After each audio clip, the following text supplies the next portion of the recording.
Posso começar quando eu quiser? Uhum. Se eu quiser agora. Ai, gente, a pessoa vai falar um assunto super, né, delicado, eu resolvi várias outras horas. Ai, que maravilha. Oi, pessoal, tudo bom? Eu sou a Laís, bem-vindos ao Personatona. Hoje nós vamos conversar sobre um assunto que muitas pessoas têm me pedido nos directs do Instagram, ou que têm me mandado mensagens, ou nos comentários do YouTube, ou pessoas que já me conheciam antes de ter me visto nos vídeos da Dudu, que é falando sobre a minha filha, né?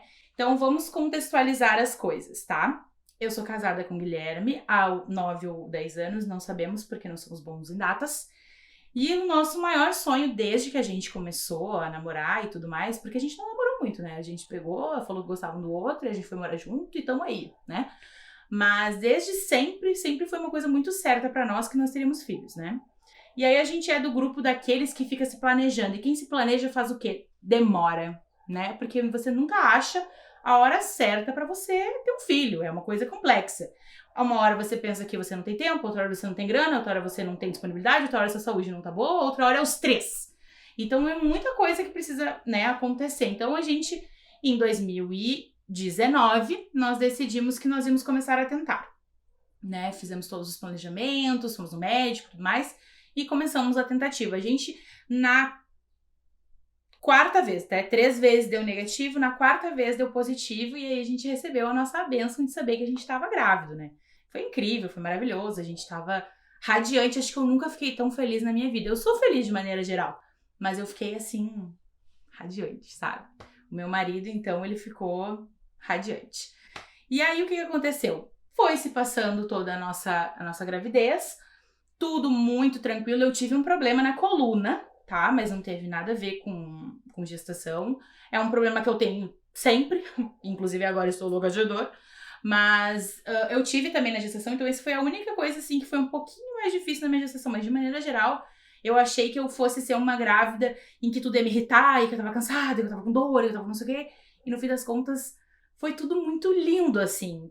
Não lindo pela forma como acontece, mas como eu enxergava as coisas, sabe? Eu enxergava a minha vida como... Ai, gente, eu tô de óculos. Ah, mas tá ótimo. Nem tinha percebido. Bom, vamos gravar esse de óculos. Nossa, a pessoa corta o assunto e volta de novo e segue o baile. Eu acho que dá pra manter o óculos. Só quando tu levanta muito que aparece um pouco a luz. Tá, então vamos ficar mais focadinho pra baixo aqui e seguir o baile, tá? Enfim, a gente planejou tudo, né? Foi muito legal. Na verdade, a gravidez inteira, não é que ela foi fácil, mas eu tava tão feliz. Eu tava realizando um sonho da vida inteira, porque eu sempre quis ter filhos. Então nada me abalava, tudo era maravilhoso, tudo eu achava incrível, né? E você que está grávida agora e está passando por trabalho, está achando horrível, não vê a hora dessa criança sair, não tem problema, porque você tem direitos. Porque carregar uma criança não é fácil. Ah, então tudo bem. Ah, eu tô cansada, eu tô com dor, eu quero reclamar. Reclame! E reclame pra pessoa que estiver ao seu lado. Porque ela também tem que sentir isso com você. Você não tem que sentir sozinha. Tá entendendo? Esse é o jeito que eu achava também. Enfim. Então a gente foi seguindo nossa gravidez e fazendo pré-natal tudo direitinho. Eu cuidei muito da minha alimentação, eu perdi peso durante a minha gravidez. Foi tudo maravilhoso. Um certo dia, eu fui trabalhar e fui ao banheiro pra urinar. E vi que tinha uma coisa estranha, assim, quando eu passei o papel higiênico. Fiquei pensando, né, o que será isso? Mas não dei muita bola, pensei que deve ser alguma coisinha. Eu não tinha sangrado de nenhuma maneira, em nenhum momento, durante todos os 7 meses de gestação. Mas aí saiu esse negocinho, eu falei, vou ficar em observação e prestar atenção, né? Isso foi, acho que de manhã, tipo, no turno da manhã, mas mais perto do meio-dia. Ok, eu tava trabalhando. Eu segui trabalhando. Aí, quando começou o final do meu turno, eu já tinha ido mais 2 vezes ao banheiro e continuou saindo parecia um sangue escuro, assim, e alguma coisa nesse sentido que eu nunca tinha acontecido antes.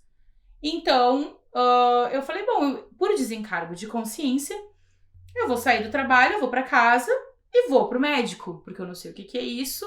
Por precaução, vamos lá, né? Pensei eu e o meu marido, né? Ok. Então, a gente foi pro médico. Quando a gente estava no caminho para ir para o hospital, aí a coisa começou a pegar, entendeu? porque daí eu comecei a sentir muita contração. Era dor, assim, mas era uma dor. Mas era uma dor que não sei explicar o que era aquela dor. Era muita dor, né? E eu tava no carro, e então eu não queria assustar o Guilherme, então eu também não, né? Porque também não queríamos ter um acidente de carro e morrer nós três, né? Enfim. Então eu aguentei ali meio no osso, falando assim, não, tá doendo um pouco. Falei pra ele, ele me olhou assim, tá doendo, amor? Eles são, né, uns amorzinhos, né? Tá doendo, amor? Eu posso ir mais rápido. Eu falei, não, vai mais rápido, vamos com calma. Vamos com calma, porque não tem necessidade disso aqui. E aí fomos pro hospital e tudo mais. Aí foi todo um lelelê. Porque assim, ó, uma das coisas, pessoal, vejam bem como funciona o seu plano de saúde, tá? Porque, por exemplo, tem coisas que eu não sabia. Então, por exemplo, eu não sabia que o meu plano de saúde, se você não tá no final mesmo da sua gestação, você não pode ir direto no hospital. Primeiro você tem que passar no plano, entendeu? Então, eu tava com contração, chegando no hospital, tive que ir até o meu plano de saúde para eles me autorizarem para mim poder entrar no hospital. Então, já é um trâmite, assim, que pela madrugada, tá? Então, é uma dica que eu deixo para vocês, gente. Olhem bem como funciona o plano de saúde de vocês, tá? Porque isso é essencial, porque isso, qualquer minuto, às vezes, é de ouro, tá? Então, pensem bem nisso e se organizem, tá? Aí, nós chegamos no hospital e eu já tava com muita contração. Muita contração. Aí, a minha médica me olhou, ela já na minha cara, ela viu que não é minha médica, porque eu fui no normal ali, né? A minha médica era uma outra médica, mas ali eu fui com quem tava. Eu tava ali, naquele momento, quem era a pessoa que tava ali, não sei, pra mim era o menos relevante, sabe? Então, e aí a doutora Patrícia, que foi a que me atendeu no dia do nascimento da minha filha, ela parece um anjo, assim. Deus mandou ela na minha vida e ela continua sendo a minha... Ai, meu Deus, como é que é o nome? Ginecologista.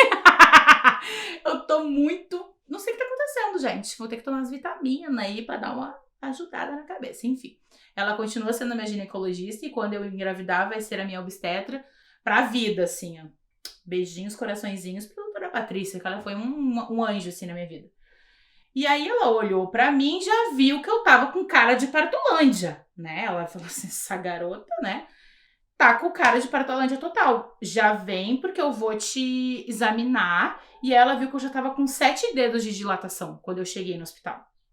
Ela falou, nossa, quantos meses você tá? Eu falei, eu tô com 7 meses, eu tava com 29 semanas. Ela falou, tá cedo, vamos tomar alguma coisa pra tentar segurar. E aí, ela me deu esse medicamento, né, pra tentar segurar. E aí a gente foi ver os batimentos cardíacos, né. E a gente escutava um batimentinho, assim, lá que o outro ali, mas demorou, sabe? Era aquela besuntação, e vem pra cá, e não tava escutando, e a gente começou a escutar um coraçãozinho ali. Tá. E a contração vindo pesado, não parou, e era contração. A doutora me olhou e falou assim, vamos para uma ecografia de emergência. Quando ela falou isso, eu já senti que a coisa, que o andamento não tava muito bom, né? Aí a gente foi pra ecografia. Daí, quando a gente chegou pra fazer a ecografia, que era assim, pertinho, né? Tudo dentro do hospital. A gente foi lá fazer a ecografia. Aí o médico já nos olhou, entendeu? A gente já não tava ouvindo aquele coraçãozinho que a gente escutava em todas as ecografias. E daí a gente teve a notícia de que a nossa filha já tinha falecido, né? E pelo peso, pelo tamanho, aproximadamente com 24 semanas ela já tinha falecido. E eu tava com 29, né? Aí meu mundo caiu, foi a pior notícia que eu poderia receber na minha vida. Eu acho que depois que uma mãe passa por uma coisa dessas, acho que a gente consegue passar por qualquer coisa, sabe? Porque foi muito difícil pra mim, foi muito difícil pro Guilherme, e eu estava em trabalho de parto de uma criança falecida. Então, foi pros fortes, assim, sabe? Então, aí eu saí da sala de ecografia, olhei pra doutora Patrícia, e a doutora Patrícia falou assim, bom, essa criança tem que nascer, né? Então, vamos lá, você tá muito dilatada, né? E aí eu falei, ela perguntou como é que eu tava, eu falei, não, eu quero normal, eu quero fazer isso logo, doutora, eu falei pra ela.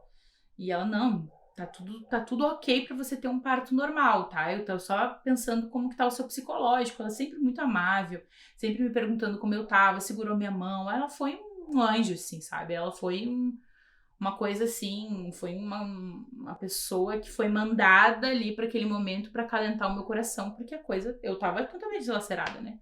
E passando por um trabalho de parto, que quem é mãe já teve uma criança saindo de lugares de baixo, né? Sabe que não é fácil, é muita dor, é muito cansativo, e isso que o meu parto foi rápido. E aí, entramos para trabalho de parto, tudo mais, demorou um pouquinho, desde a hora em que eu entrei no hospital até a minha filha nascer, foram 4 horas, mais ou menos. Foram 4 horas desde que eu comecei a sentir dor no carro. Aí até a minha filha nascer deu 4 horas, né? Então foi difícil, foi, assim, muito complicado, né? E aí no trabalho de parto, eu me senti... O Guilherme não ficou comigo, né? Eu pedi pra ficar sozinha, porque, não sei, sabe? Não sei como é que é você, mãe, que passou por isso, tá? Mas eu não queria ninguém que naquele momento tivesse com uma cara de depressão, assim, de totalmente acabado, destruído, que nem tava o Guilherme. Ele tava como eu tava, só que eu queria pessoas que naquele momento me dessem força, me dessem uma motivação, um estímulo para que a minha motivação interna estivesse preparada para tudo que eu tinha que fazer. Então ele perguntou se queria que ele estivesse junto comigo, e eu preferi ficar sozinha, né? E aí eram umas 4 pessoas lá na sala de parto junto comigo, tudo mais. Demorou um pouquinho, a minha filha, ela tava com a cabeça pra cima e as perninhas pra baixo, mas ela era um pitoquinho, assim, bem pequenininha, sabe? E aí demorou um pouquinho mais só pra cabeça sair. O corpinho saiu rapidíssimo, assim, demorou, foi mais pra sair a cabecinha. E aí foi, né, todo o parto aconteceu, né, e depois eu tive que fazer a curetagem. Eu não tomei nenhum tipo de analgesia durante o parto, eu não quis tomar. A doutora Patrícia me perguntou se eu tinha desejo de tomar e tudo mais, e eu falei que não, porque eu tinha tanto medo de que esse trabalho de parto se prolongasse mais e eu tivesse que passar por mais tempo por essa, porque assim, uma coisa é você tá com o coração dilacerado e o corpo ok, eu tava com o meu coração dilacerado e o corpo ali lidando com tudo aquilo, sabe? Então eu não queria tomar nada que fosse postergar esse sentimento, né? Então eu não tomei nada, eu só depois tomei para fazer a curetagem, né? Daí eu tive que fazer a curetagem. Depois eu acordei, né? E o Guilherme tava bem assim pertinho de mim. E quando eu acordei, a primeira coisa que eu olhei foi o Guilherme. E eu não prestei atenção no meu arredor. Então quando eu acordei e eu olhei pro Guilherme, eu pensei assim: ai, graças a Deus, foi um sonho, foi um pesadelo, né? E aí, quando eu olhei pro Guilherme, mas aí eu vi a cara dele, eu comecei a olhar o entorno e eu vi que eu tava no hospital. E aí eu me dei por conta, novamente, de que essa era a minha realidade pra vida, né? Que de agora em diante, eu seria uma mãe de uma criança anjinho, né? Eu seria a mãe de uma criança que eu não iria cuidar, que eu não iria nutrir de maneira física, né? E só com o meu coração e com os meus sentimentos. Então foi muito difícil. Foi muito, muito, muito, muito, muito difícil. A minha família ficou muito devastada também, porque todo mundo sabia o quanto eu tinha desejo de engravidar, o quanto eu queria ter filhos, o quanto isso era, acho que a coisa que eu mais queria na vida, né? Então todo mundo sabia o quanto a gente esperava por isso. Então foi muito difícil para todo mundo, assim, sabe? Foi um baque. Acho que foi o primeiro, assim, quando a minha avó paterna faleceu, foi um grande baque na minha vida, assim, foi muito difícil para mim. Aí depois, só que daí quando pessoas velhinhas, a ordem natural da vida é que elas venham a falecer. Todo mundo falece, faz parte, né? A gente nunca tá preparado muito bem para lidar com isso, mas faz parte. Então, quando a minha avó faleceu, eu fiquei muito devastada, mas eu sentia que era a ordem natural da vida, né? É isso aí que acontece, infelizmente. E ela tava sofrendo muito, ela teve efizema pulmonar, ela já tava respirando por aparelhos, ela tava sofrendo muito, tadinha. Então foi difícil, mas é mais compreensível. Agora, quando isso aconteceu com a gente, assim, é um desespero muito grande e você precisa realmente olhar para dentro de si e pensar em várias coisas, né? A gente precisa olhar para dentro de si e pensar o que você vai se tornar, tá? Porque isso é uma das coisas muito, muito, muito importantes, tá? é o que vai ser o seu pós, tá? Como eu vou ser, que tipo de pessoa eu vou ser daqui pra frente. Porque a pessoa que você era antes, ela faleceu junto com o seu filho, entendeu? A pessoa em que eu era antes, a Laís de antes, ela morreu junto com a minha filha, tá? Então, essa pessoa que eu sou agora é uma versão que eu criei de mim mesma, que eu aprendi a lidar com isso, e hoje em dia eu tenho uma vida, mas você nunca mais volta a ser o que você era. Esquece isso, entende? Então, agora eu coloquei uma listagem de algumas coisas que foram muito importantes pra mim e que eu queria compartilhar com vocês, tá? Uma das coisas que eu tava, que foi muito importante pra mim e que fez sentido no meu coração foi quando eu vi uma série, e nessa série a mãe tinha passado por isso, mas a filha dela já era adulta, né? Essa mãe. E ela sofreu muito com a perda dessa filha, né? E aí elas tinham um grupo de mães ali que também tinham perdido seus filhos e elas partilhavam os seus sentimentos, né? E uma dessas mães na série, ela disse que pessoas, quando elas perdem os seus esposos, as suas esposas, eles viram viúvas e viúvos, né? Quando as pessoas elas perdem os seus pais, elas viram órfãos, né? Mas você que perde um filho, não tem nome para isso. Porque não existe nome, não existe palavra, não existe nada que consiga ser fidedigno com o que você tá sentindo naquele momento. Não tem palavra para isso, entendeu? É uma coisa que você vai carregar pro resto da sua vida, entende? Então, não procure palavras pro que você tá sentindo. Eu sou órfão, eu sou viúvo. Não, você não tem palavra que dê justiça, né, que seja jus ao seu sentimento nesse momento, tá? Porque não existe, é uma coisa que é sua, sabe? Então você, a partir de agora, você é esse novo eu, com essa nova realidade e que tem essa nova atmosfera, com essa nova palavra que não existe e que você tem que lidar com ela, tá? Isso é uma das coisas que eu queria partilhar com vocês. A outra coisa que eu acho bem importante é o seguinte: móveis são substituíveis, eletrodomésticos são substituíveis, empregados são substituíveis, pessoas não são substituíveis, tá? Então, não fique você achando que quando você tiver outro filho, quando você tiver outra coisa, esse sentimento que não tem nome e que você tá sentindo no seu coração vai passar, porque não vai, tá? Eu sei que é um pouco duro, é um pouco desesperador, mas aí, quando a gente aceita a nossa nova realidade, a gente se torna mais feliz com o que a gente é, tá? Então, por isso que eu tô falando dessas realidades que são um pouco chocantes, um pouco duras, mas é isso, tá?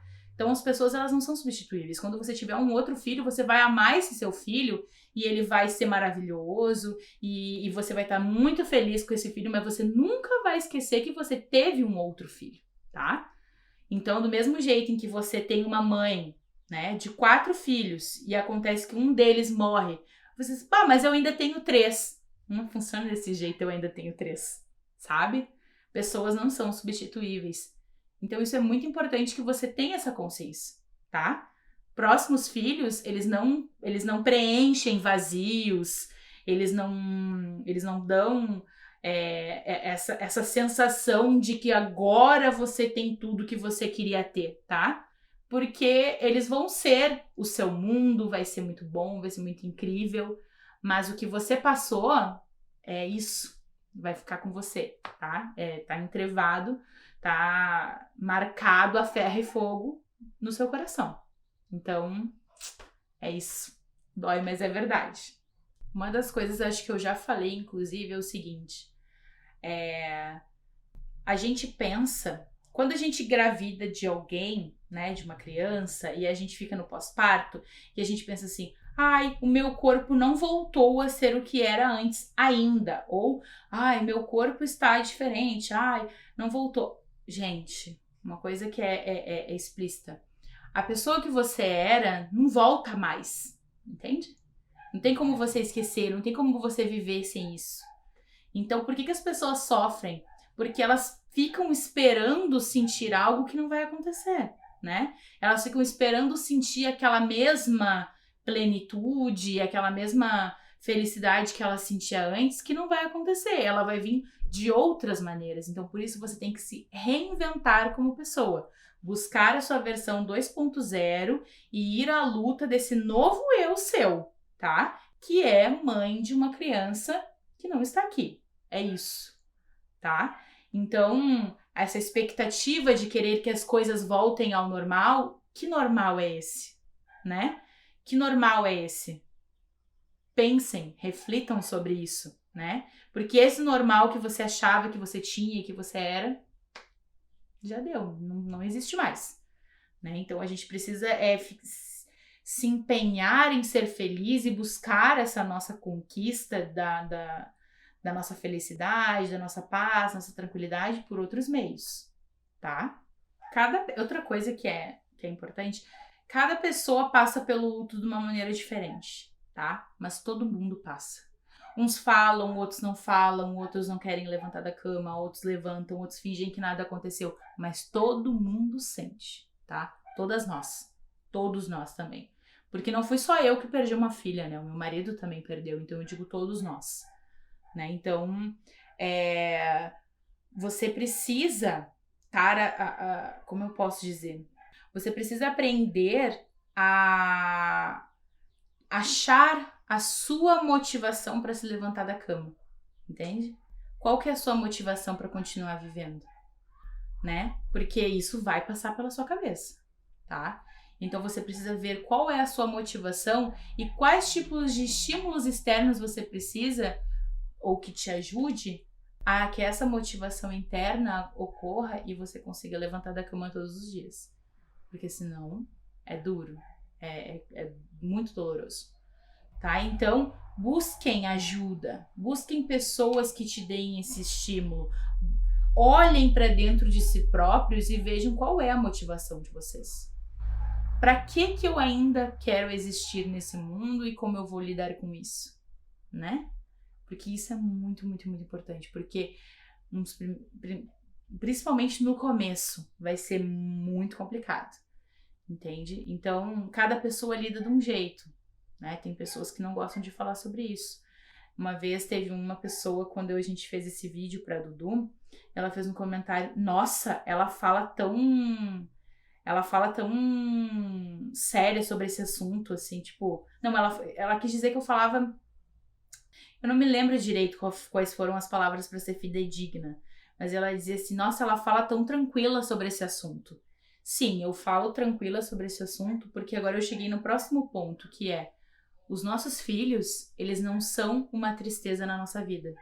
Eles são uma alegria, eles são tudo, tá? Então, se cada vez que você for falar do seu bebê, você só pensar nele e chorar e se desesperar e pensar por quê e amaldiçoar a todo mundo e a si mesmo e não conseguir se levantar e não conseguir fazer nada, qual é a lembrança? Qual é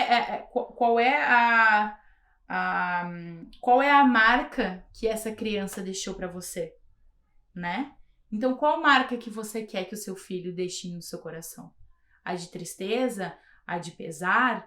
Porque não foi isso que eu quis, né? Eu quis lembrar da minha filha com todo o meu amor, com os meus 7 meses de gestação em que eu amei essa criança mais do que qualquer outra coisa e que eu faria tudo de novo. E que todos os esforços que eu tive não foram em vão. E que toda a dor que eu senti no meu trabalho de parto foi para ter a minha filha comigo, mesmo que seja por pouco tempo, tá? Então, a gente precisa ser mais consciente de nós mesmos, entender como a gente é, como a gente se sente e buscar essa nova versão da gente mesmo. Eu tive muito apoio da minha família e eu tive apoio da minha fé, né? Eu tenho muita fé em Deus. Eu sei que as coisas não acontecem por acaso. E se eu passei por isso, eu precisava passar por isso e eu tenho condições de passar por isso, tá?